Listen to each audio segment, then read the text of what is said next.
ছোটবেলায় একবার নাটোর সিংড়া ইটালি গ্রামে, ওখানে আমরা 4 জন বক্তা, এর মধ্যে মুফতি সৈয়দ নজরুল ইসলাম একজন ছিলেন, তারপরে আমাদের এই মিয়া ভাইও ছিলেন, তারপরে রুহুল আমিন জিহাদি নাটোর নামে, নাটোরের একটা ওই যে যুক্তিবাদী না, রুহুল আমিন জিহাদি একটা আছে আমাদের ভাই, উনিও ছিলেন, আর আমি ছিলাম। তো ইটালি গ্রামে বয়ান শেষ, ওই যে বললো না যে একসাথে শুয়েছিলাম, তো শো অবস্থায় আমি তখন বলতেছিলাম, মিয়া ভাই আচ্ছা বক্তা হমু কেমন করে বড় বক্তা? তখন এই বুদ্ধিটা আমাকে কেউ দেয় নাই, একমাত্র এই কাহালুর সন্তান আমাকে দিয়েছিল, আজকে আমি প্রকাশ করতেছি। সে আমাকে বলেছিল, ভাই ছোট ভাই তোমার ওয়াজ আমি শুনলাম, শুনে আমি বুঝতে পারলাম তোমার একটা টান আছে, এটা কলজাত লাগে, তোমার একটা টান আছে, এটা কলজাত লাগে, এই টানটা তুমি ঠিক রাখবে, তাহলে তুমি যে শরীয়তপুরি এটা বাংলাদেশের মানুষ আলাদাভাবে তোমাকে চিনবে। এখন আপনারা বলেন তো দেখি, বুদ্ধিটা কাজে লাগছে কি লাগে নাই?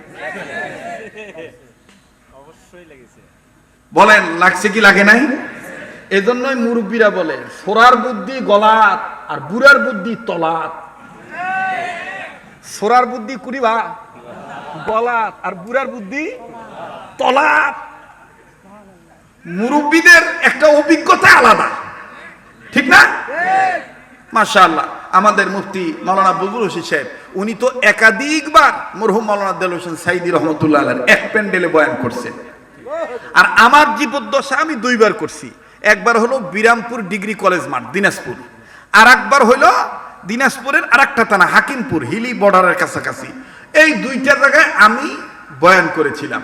সেদিন আমি যে ঘরের হই, আমার পোশাক যেটাই হোক, আমার টুপি যেটাই হোক, সেদিন ওই কোরআনের পাখিটি আমাকে বলেছিল পিঠে থাবড়া দিয়ে যে আগামী প্রজন্মের তোমরাই তরুণ আলেমরা বাংলার মুসলমানদের জন্য বাঘের ভূমিকা হয়ে কাজ করবা।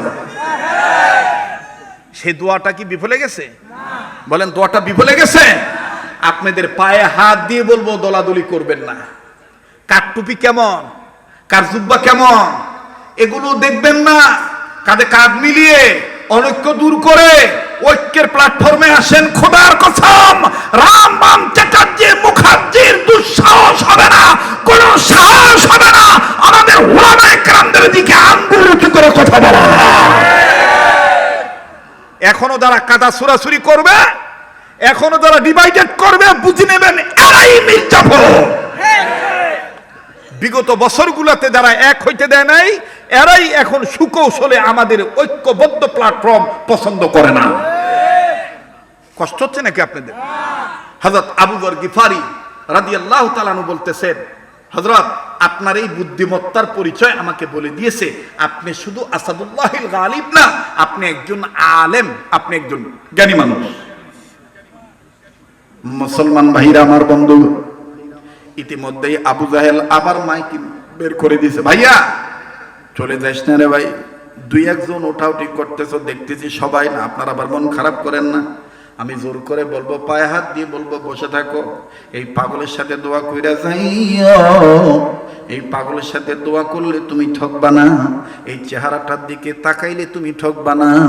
মুসলমান ভাইরা আমার বন্ধু, আল্লাহর কসম করে বলি, এবার যখন হজের মৌসুমে আরাফাত ময়দানের সাথী হয়ে গিয়েছিলাম, হাজিদের সাথী হয়েছি, এরপরে আবার যখন হজের পরে আবার যখন লম্বা প্রায় 1.5 মাসের সফর ছিল আরব আমিরাতে, ওই সময় বাজান আবার উমরার সুযোগ হয়েছি।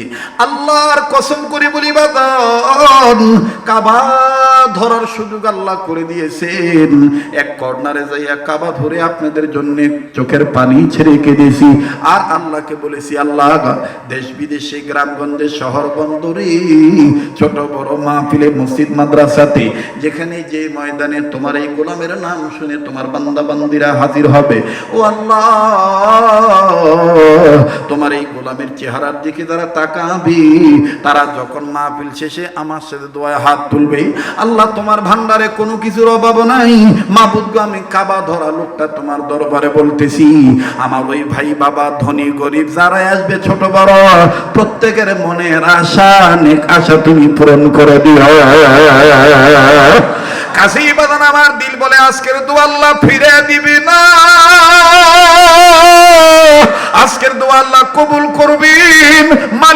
রিজিকের ভান্ডারে কোনো কিছুর অভাব নাই। আবু যর গিফারি ডাক দিয়ে বললেন, আলী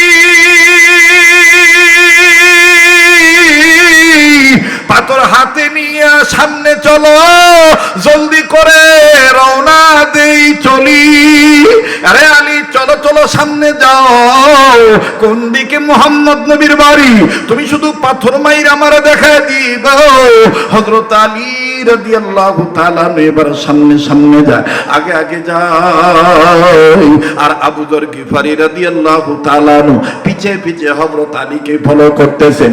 এবার যখন বাজান হযরত আলী সামন দিকে চলে গেলেন, সামন দিকে যাইয়া ডাইন বাম দিকে নজর দিয়া এবার হযরত আলী আস্তে করে ডাইন দিকে যখন পাথর ছুঁড়ে মারলেন, হযরত আবু যর গিফারি পিছন থেকে বুঝে নিলেন এই দিকে মুহাম্মদ নবীর বাড়ি হবে।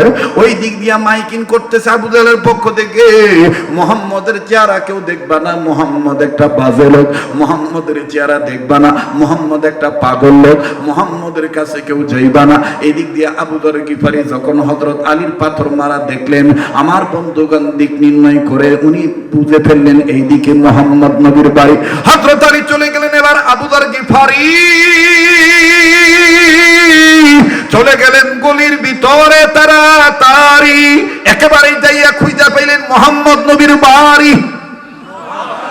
মুহাম্মদ নবীর বাড়ি পাওয়ার পর এবার হযরত আলী রাদিয়াল্লাহু তাআলা দেখানো মোতাবেক হযরত আবু যর গিফারি মুহাম্মদ নবীর বাড়ির কাছে যায়, ঘরের কাছে যাইয়া বাজানের দরজার কাছে পর্দা ঝুলানো। আল্লাহ নবীর সাহাবী আবু যর গিফারি এখন ইসলাম কবুল করেন নাই। আমার ভাইরা আবু যর গিফারি পর্দাটা সরাইলেন।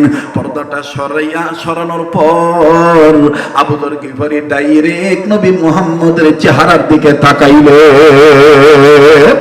আবু যর গিফারি মুহাম্মদ নবীর চেহারা দেখে চিৎকার দিয়ে বলে, কে বলেছে নবী মুহাম্মদের চেহারা ভালো না? কে বলেছে মুহাম্মদ নবী সন্ত্রাসী? কে বলেছে মুহাম্মদ নবী পাগল? আরে মক্কাবাসী, মুহাম্মদ নবীর চেহারা এত সুন্দর, এই সুন্দর চেহারার মানুষটা কোনদিন পাগল হতে পারে না। তোরা আমায় বাধা দিয়ে রাখতে পারলি না। আবু যর গিফারি রাদিয়াল্লাহু তাআলা মুহাম্মদ নবীকে জড়ায় ধরলেন। মুহাম্মদ নবী ডাক দিয়ে বলতেছেন, আবু যর গিফারি তুমি কেন নিজে চাই তোমার কপালে তুমি দুঃখ টেনে আনতেছো? এইটা যদি আবু জাহেল উদ্বা সাহিবা জানতে পারে, তোমার উপরে স্টিম নির্যাতনের স্টিম রুলার চালু হবে। অনুরোধ করবো বাজান কেউ কারো দিকে তাকাইবেন না। দেখেন তো দেখি হাকিকতান এক ফোঁটা চোখের পানি আপনি ফালাইতে পারেন কিনা নবীর মহব্বতে। কান্না না আসলেও কান্নার ভান ধরবেন, কান্নার অভিনয় করল, আমার আল্লাহ মাফ করে দিবেন বাজান। মুহাম্মদ নবী সাল্লাল্লাহু আলাইহি সাল্লামের চেহারা দেখার পর আবু যর গিফারি ডুকরে ডুকরে কান্দার ডাক দিয়ে বলে, আহারে এই চেহারাটার মধ্যে তায়েফের ছেলেরা কেমন করে পাথর মেরেছিল, এই চেহারাটার মধ্যে কেমনে তায়েফের ছেলেরা পাথর মারলো, এই চেহারার মানুষটাকে কেমনে মানুষরা এইভাবে পাগল পাগল বলে আঘাত করে, আমার তো বুঝে আসে না। আল্লাহ নবী ডাক দিয়ে বললেন, আবু যর গিফারি তুমি কি আমি নবী মুহাম্মদকে অনেক ভালোবাসো? আবু যর গিফারি তাৎক্ষণিকভাবে ডাক দিয়ে বলে ফেললাম, এতদিন এরকম ভালোবাসি নাই, আজকে দেখার পর বলে দিতেছি আমার কাছে আমার মায়ের চাইতে বাবার চাইতে এমনকি দুনিয়ার সব চাইতে আপনি নবী সব চাইতে মূল্যবান। আল্লাহর নবীর চেহারা দেখে আবু যর গিফারি একটু কালক্ষেপণ করলেন না, চোখের পানি ছেড়ে দিয়ে কালেমা পড়ে মুসলমান হয়ে গেলেন। আবু যর গিফারি রাদিয়াল্লাহু তাআলা আনহুকে আল্লাহর নবী বুকে জড়ায় ধরে আল্লাহ নবী ডাক দিয়ে বলেন, আবু যর গিফারি রে, আমি নবী তোমাকে ওয়াদা দিয়ে দিতেছি, শুধু আমার সাথে উসমান, আবু বকর, আলী জান্নাতে যাবে না, তাদের সাথে তুমিও আমি নবীর সাথে জান্নাতে যাইবা। যুবক ভাইরা আমার বন্ধুগণ, এই জন্য আপনাদের কাছে অনুরোধ করে বলবো, খবরদার খবরদার খবরদার, আপনি যেই দল করেন না কেন, ইসলামী আন্দোলন যদি করতে চান, আপনার সিরাতকে আপনি বানান নবীদের সিরাতকে আপনি আপনার আদর্শকে আপনি নবীজির আদর্শে আদর্শবান বানান। আপনি আপনার চরিত্রকে মুহাম্মদ সাল্লাল্লাহু আলাইহি সাল্লামের চরিত্র দিয়ে গঠন করেন। আপনার রাজনীতি বিশ্ব নেতার রাজনীতি দিয়ে করেন। আমাদের বড় ভাই মাওলানা মুফতি ফজলুর রশিদ সাহেব, উনি আমাকে আপনাকে যে মেসেজটা দিয়ে গেলেন, ওনার কথার সাথে আমি মিল করি, কিন্তু কথাটা অ্যাড করে আপনাদের কাছে দাওয়াতটা পৌঁছে দিচ্ছি। আরে ভাইয়া, আরে বাবাজি, নবী মুহাম্মদ সাল্লাল্লাহু আলাইহি সাল্লামকে আপনি আদর্শ নেতা মানেন। আমার নেতা, তোমার নেতা বিশ্ব নবী মুস্তাফা। এই কথাটা মনে প্রাণে তুমি আমি বিশ্বাস করে সামনের দিকে যদি আগাইতে পারি, খোদার কসম আমাদের পরিবারে অশান্তি আসবে না, আমাদের সমাজে অশান্তি আসবে না, আমাদের কোন ধরনের কেউ বাধা দিয়ে আটকায় রাখতে পারবে না। ইনশাআল্লাহ ইসলামের জয় হবেই হবে। কথা বলেন ঠিক কিনা? কাছেই বাদান, রক্ত লাগলে রক্ত দেব, সময় লাগলে সময় দেব, অর্থ লাগলে অর্থ দেব। আমি দেখতে চাই এখন কে কতটুকু আনতে পারেন।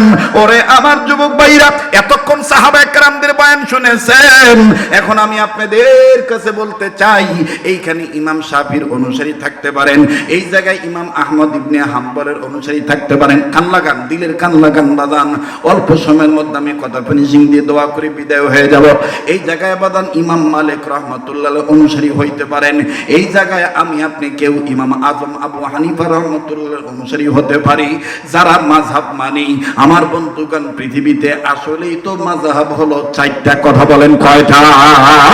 এই চার মাযহাবের চার ইমাম, সাহাবা একরামদের পর পর বাবাজি তাবিঈনগণ, এরপরে আইম্মায়ে মুজতাহিদগণ, তারা নবী মুহাম্মদ সাল্লাল্লাহু আলাইহি সাল্লামের আদর্শকে নকল করেছিলেন। আজকে আমার পোশাকের মধ্যে নবীর আদর্শ নাই, আজকে আমার খানার মধ্যে নবীর সুন্নত নাই, আজকে আমার চেহারার মধ্যে নবীজির নূর নাই, আজকে আমার কথাবার্তার মধ্যে নবীজির সিরাত নাই। আরে বাবাজি, লম্বা করব না, অতি সংক্ষেপ একটা ঘটনা শুনেই। হযরতে ইমাম শাফি রাহমাতুল্লাহ আলাইহি, প্লিজ অনুরোধ করব সামনে দিয়ে কেউ হাঁটবেন না। আমার বন্ধুগণ, আমার ভাইরা, খুব খেয়াল করবেন বাজান, অনুরোধ করে বলতেছি, কেউ ডাইনে থেকে কাউকে বামে আসতে দিবেন না, আমার নজরের সামনে যেন না পড়ে। আর বাম থেকে কেউ ডাইন দিকে আসতে দিবেন না।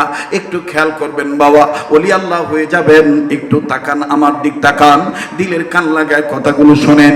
ইমাম শাফি রাহমাতুল্লাহি আলাইহি, আমার বন্ধুগণ, রাত্রিবেলায় ঘুমের ঘরে তিনি ঘুমাইছেন। এবার যখন ঘুমের ঘরে ঘুমাইছেন, তিনি স্বপ্নে দেখতেছেন নবী মুহাম্মদ সাল্লাল্লাহু আলাইহি সাল্লাম হাজির হয়ে গেছে। ইমাম শাফি রাহমাতুল্লাহি আলাইহি নবী মুহাম্মদকে ডাক দিয়ে বলতেছেন, আসসালাতু ওয়াসসালামু আলাইকা ইয়া রাসূলুল্লাহ, আসসালাতু ওয়াসসালামু আলাইকা ইয়া হাবিবাল্লাহ। এখন প্রশ্ন করতে পারেন, মাওলানা, আমি আপনি কি নবীকে স্বপ্ন দেখতে পারি? হ্যাঁ পারবো। শুনে নেন, কি আমল করলে পারবেন? শুধু নবীজির আন্দোলন করলেই হবে না, ওটা তো আপনি শারীরিক, আপনি মেহনত করবেন, কিন্তু জবানি একটা মহব্বত করবেন। সেই জবানি মহব্বত হলো চলতে ফিরতে উঠতে বসতে সব সময় নবীজির দুরূদ শরীফ পাঠ করবেন। বড় দুরূদ যদি না পড়তে পারেন, কমাস কম সাল্লাল্লাহু আলাইহি ওয়াসাল্লাম বলবেন। বলেন না সাল্লাল্লাহু আলাইহি ওয়াসাল্লাম, সাল্লাল্লাহু আলাইহি ওয়াসাল্লাম, সাল্লাল্লাহু আলাইহি ওয়াসাল্লাম। মুহতারাম হাজিরিন, ইমাম শাফি রাহমাতুল্লাহ আলাইহির জীবনীতে পাওয়া যায়, আল্লাহর ওলি প্রতিদিন ঘুমানোর সময় কমপক্ষে 1000 বার দুরূদ শরীফ পাঠ করে ঘুমাইতেন। সেই ইমাম শাফি রাহমাতুল্লাহি আলাইহি দুরূদের আমলের বরকতে, সুন্নতের পুরাপুরি ইত্তেবা করার কারণে নবী মুহাম্মদকে যখন স্বপ্ন দেখলেন, এবার আল্লাহর নবী সালামের জবাব দেওয়ার পরে বলে, ইমাম শাফি রে, আমি এমনি তোমার ঘরে আসি নাই, আমি তোমার কাছে আসছি বর্তমান জামানায় জালিম যে জুলুম করতেছে, মাজলুম আমার একজন ওয়ারিস, আমাদের প্রতি নবীদের ওয়ারিস, আমাদের প্রত্যেকটা নবীদের ওয়ারিস, ওয়ারাসাতুল আম্বিয়া ইমাম আহমদ ইবনে হাম্বলকে কারাগারের মধ্যে যেইভাবে আটকায় রাখছি, আমি তোমাকে বলে দিচ্ছি ইমাম শাফি, আমার পক্ষ থেকে ইমাম আহমদ ইবনে হাম্বলের কাছে খবরটা পৌঁছে দিও। ইমাম আহমদ ইবনে হাম্বল যেন মন না ভাঙ্গে, তাকে জানায় দিও তিনি। আল্লাহু আকবার বলে। ইমাম শাফি রহমাতুল্লাহি আলাইহি আর ওই রাত্রে ঘুমাইতে পারলেন না। আল্লাহু আকবার। উনি দ্রুত গতিতে উঠিয়াও বাজানো আবার নতুন করে ওযু বানাইয়াও উনি তাহাজ্জুদের আমল শেষ করার পর ফজর নামাজ পড়ার পরে ওনার নিকটবর্তী একজন খাদেমকে বললেন, আমার পক্ষ থেকে ইমাম আহমদ ইবনে হাম্বলের কাছে যাইয়া জেলখানায় যাইয়া খবরটা পৌঁছায় দিয়ে আসো। খুব খেয়াল করবেন, ইমাম আহমদ ইবনে হাম্বলের কাছে যে খবরটা পৌঁছে দেওয়ার জন্য একজন খাদেম গেছে। বাবা বাজান মনে রাখবেন, শেষ ভালো যায় সব ভালো তার। বলছেন নবী সরওয়ার, এখন আপনি যে হয়তোবা ঘুমাইবেন, কিন্তু মনে রাখবেন কার দোয়া কখন কবুল হবে এটা আল্লাহ পাক ভালো জানে, আমার আল্লাহ ছাড়া আর কেউ জানে না। এরে বাবাজি, কাহালুর বাইরা, বগুড়ার বাবারা, আপনারা প্রত্যন্ত অঞ্চলের মানুষ, ও বীরকেদার ইউনিয়নের বাপ ভাইরা, আপনারা তো জানেন ফসল কাটার পরে যদি আপনি আমি ঘরে না নিতে পারি, এর চাইতে বড় বেদনা আর কিছুই হতে পারে না। কথা বলেন ঠিক না বেঠিক? সন্ধ্যার পর থেকে গভীর রজনী পর্যন্ত বসে থাকলেন আর আমি মুসাফিরের সাথে দোয়া করে গেলেন না, দোয়াটা কবুল করাইতে পারলেন না। এর চাইতে পোড়া কপাইল হতভাগা আমি আর আপনি ছাড়া কেউ হতে পারি না। একটু নিজের বুঝান, মন কেন করো ছুটাছুটি? আমি তো আল্লাহকে পাওয়ার জন্য আছি, আমি তো নবীর আদর্শ বুঝার জন্য আছি। আর বাবাজি, ইমাম শাফি রাহমাতুল্লাহি আলাইহির পক্ষ থেকে একজন খাদেম যাইয়া ইমাম আহমদ ইবনে হাম্বলের কাছে যাইয়া সালাম দিয়ে ডাক দিয়ে বললেন, হযরত জি, আমাদের আপনার কাছে আমাদের পক্ষ থেকে, আমাদের মাধ্যমে ইমাম শাফির পক্ষ থেকে আপনার কাছে একটা খবর বলার জন্য আসছি। বলে কি খবর? বলে খবরটা হলো গত রাত্রে ইমাম শাফি নবী মুহাম্মদকে স্বপ্ন দেখছেন। নবীজি বলেছেন আপনি ইমাম আহমদ ইবনে হাম্বল ইসলামী আন্দোলনের সক্রিয় কর্মী, আপনি হকের পক্ষে আছেন। যুগে যুগে ইতিহাসে লেখা দেখা যায়, আল্লাহর পথে যারা কথা বলে যায়। যুগে যুগে ইতিহাসে লেখা দেখা যায়, আল্লাহর পথে যারা জীবন দিয়ে যায়। বিনা পরীক্ষাতে পাস নাই হয়, বলেন বিনা পরীক্ষাতে পাস নাই হয়। ভয় নাই রে, কোনো ভয় নাই, আল্লাহ যদি থাকে সহায়। ঠিক না? ভয় নাই রে, কোনো